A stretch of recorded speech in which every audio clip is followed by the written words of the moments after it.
So today, I'm celebrating my icon, a woman of many parts, a woman who left a very rich legacy, an indelible footprint. Who am I talking about? We get there.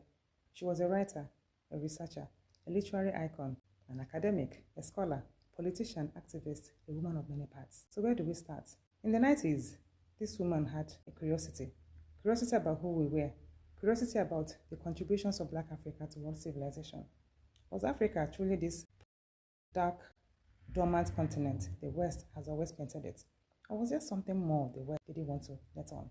So she went searching. She read books. She asked questions. Some questions were answered. Some were not. Some were not satisfactorily answered. So she delved more. She groped. She searched. And then one day, she stumbles upon these monoliths called the Icom monoliths. They were like little people stuck in the ground. It was like an open museum. So she was asking, what were these? They had eyes, they had lips, they had limbs, they had arms. They just looked human. And she wondered what they were. But like I said, she stumbled upon them, and there was really nobody at that time to give her the history of what she had seen, which were really the Icom monoliths of Cross River State. So she carried on searching, groping, and then at some point she now meets with this Indian who happened to be an Indian tech expert and scientist. Finally, they team up together and visited this museum at Ibuku, where this man stumbles upon this relic. And this relic had symbols, writings that were familiar to him. The writings were in Dravidian. Dravidian. How is it possible that here in Nigeria, not just Nigeria, here in Igbo land, stood a relic with Dravidian writings? And he looks at this like, what is really going on here? There and then, this man started reading the symbols, encrypted, the symbols written on that relic, and that was the game changer. So, after what had happened at Ibuku, they now returned to Icom, and that was where this research took a major turning point. This man started to decode some of the symbols that were found on those monoliths. Many of these symbols, circles to squares to triangles to equal crosses to the sun, the stars, the moon. Many of these symbols, you and I would dismiss them as rock art, but someone with a deep mind would know that there was a whole lot to those symbols, that those symbols were not just mere rock art. And guess what?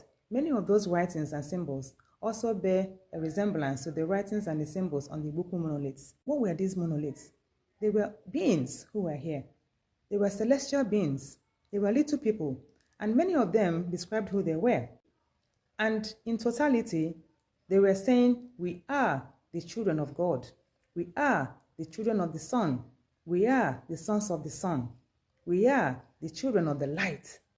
And that brings me back to something I read also from my mother's book, where she said that these beings existed at a time when there was no death, no darkness, no night, no sleep, only immortality and eternal life. When man communed directly with God, when man was fed the God essence, and when there was no sin.